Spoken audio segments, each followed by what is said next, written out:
जय हिंद दोस्तों। आपका हमारे YouTube channel M excellent coaching centre में स्वागत है। आज हम लोग मनोविज्ञान के वन लाइनर क्वेश्चन की भाग 3 को देखेंगे। क्वेश्चन नंबर आपका 22 है। कह रहा है शैक्षिक समस्याओं का सर्वोत्तम समाधान हो सकता है। तो इसका उत्तर है समूह परिचर्या। अर्थात समूह परिचर्या के द्वारा हम शैक्षिक समस्याओं का बेहतर ढंग से समाधान निकाल सकते हैं। फिर अगला आपका क्वेश्चन है क्वेश्चन नंबर 23।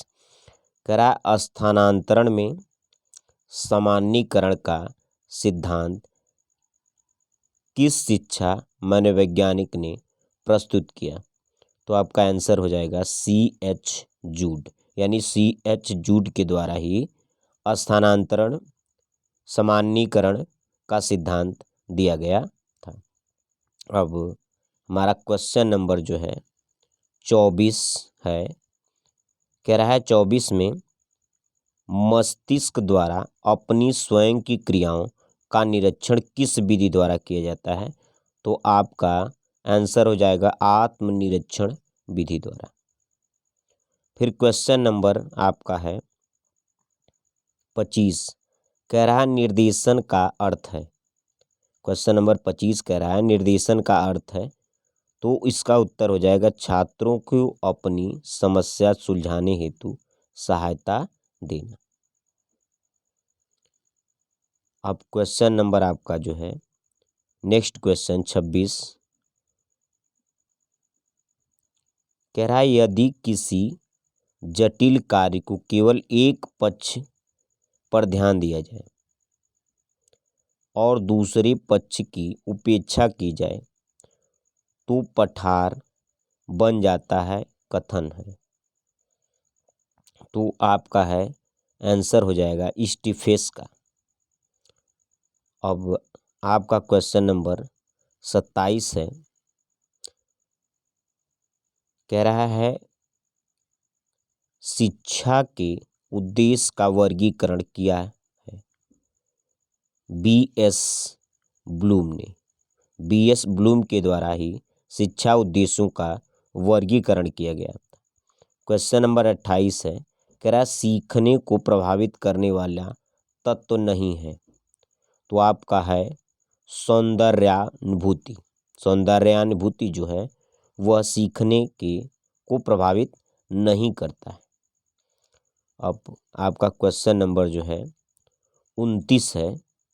क्वेश्चन नंबर 29 कह रहा है अनुकूलित अनुक्रिया सिद्धांत किस मनोवैज्ञानिक ने दिया। तो आपका उत्तर हो जाएगा पावलोव ने ही अनुकूलित अनुक्रिया सिद्धांत दिया था। क्वेश्चन नंबर आपका है 30। कह रहा है बहुतत्व मानसिक योग्यता सिद्धांत के प्रतिपादक थे। तो कैली एवं थ्रस्टन के द्वारा यह नियम दिया गया था। फिर क्वेश्चन नंबर आपका 31 है। कह रहा है कि ज्ञानात्मक उद्देश्य में किस विधि का उपयोग किया जाता है। तो आपका आंसर हो जाएगा रॉबर्ट मेगर की। क्वेश्चन नंबर आपका 32 है।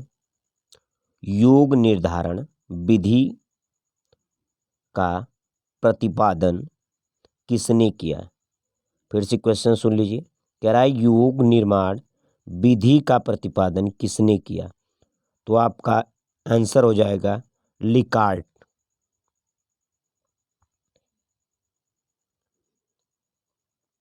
क्वेश्चन नंबर 33 है। कह रहा है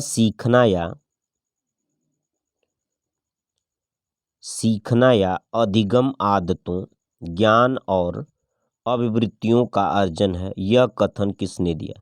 तो क्रो का यह कथन है। अब अगला क्वेश्चन आपका है क्वेश्चन नंबर 34। कह रहा है कि शिक्षा के उद्देश्य का प्रमुख रूप से विकसित किया है। तो आपका आंसर हो जाएगा B.S. ब्लूम ने। यानी B.S. ब्लूम ने शिक्षा उद्देश्यों का प्रमुख रूप से विकास किया था। क्वेश्चन नंबर 35 है, सीखना प्रक्रिया का आधारभूत पक्ष हो सकता है। तो आपका आंसर हो जाएगा निरंतरता।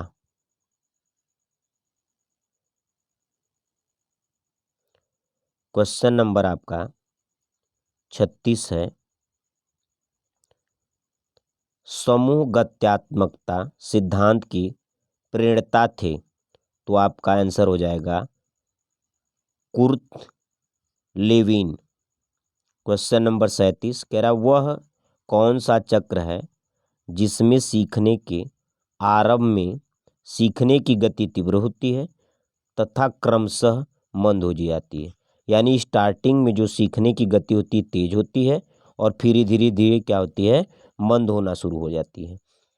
तो यह आपका आंसर हो जाएगा उनतोदर वक्र। उनतोदर वक्र क्या होता है, प्रारंभ में तेजी से ऊपर की तरफ बढ़ता है और धीरे धीरे उसमें सीखने की क्षमता में कमी आना शुरू हो जाता है। क्वेश्चन नंबर 38 है, कह रहा शिक्षण अधिगम प्रबंध प्रत्यय के प्रवर्तक हैं। तो आपका आंसर हो जाएगा आई के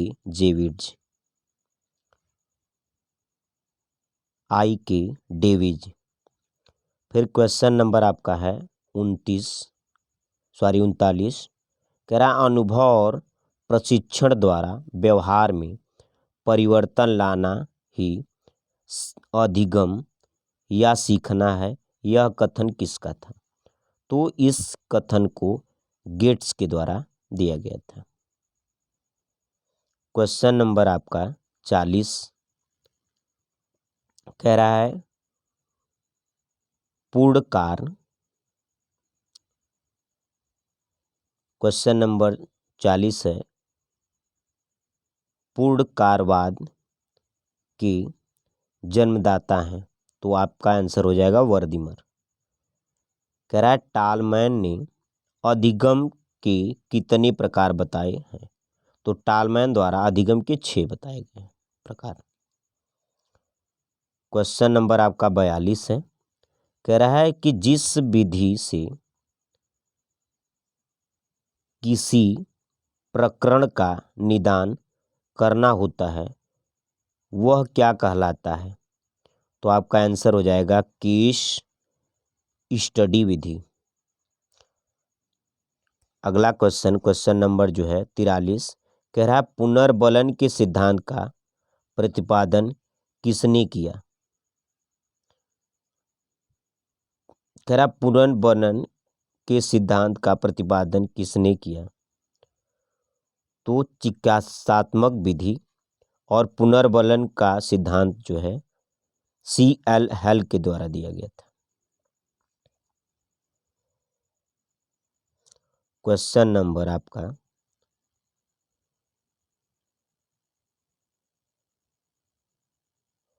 44 है,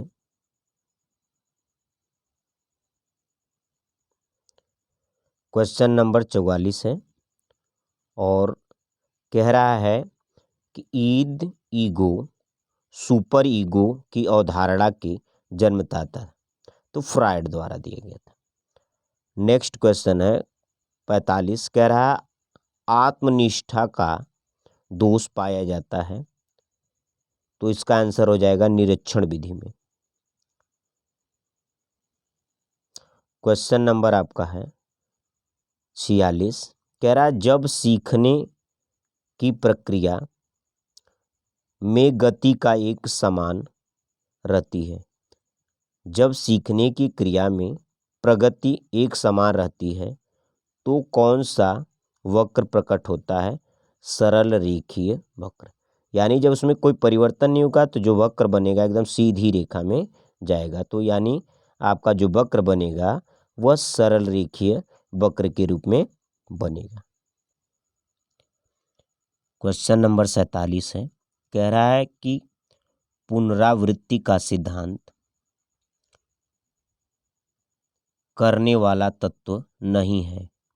तो आपका आंसर हो जाएगा सामाजिकता एवं धार्मिकता। सामाजिकता एवं धार्मिकता। कह रहा है सीखने के आधुनिक सिद्धांत में आता है, तो आपका आंसर हो जाएगा थॉर्नडाइक का सिद्धांत।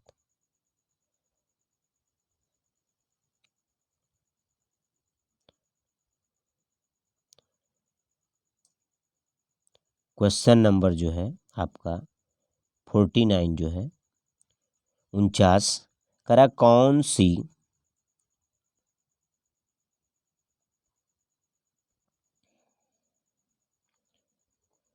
करा कौन सी मनोविज्ञान की अध्ययन विधियों में से प्राचीनतम विधि नहीं है? तो ये आपका आंसर हो गया प्रयोगात्मक पद्धति। 50वां क्वेश्चन है, कह रहा है किसी बालक की अध्ययन की विधि में से कौन सी प्राचीनतम विधि है? तो आपका आंसर हो जाएगा अंतर्दर्शन विधि।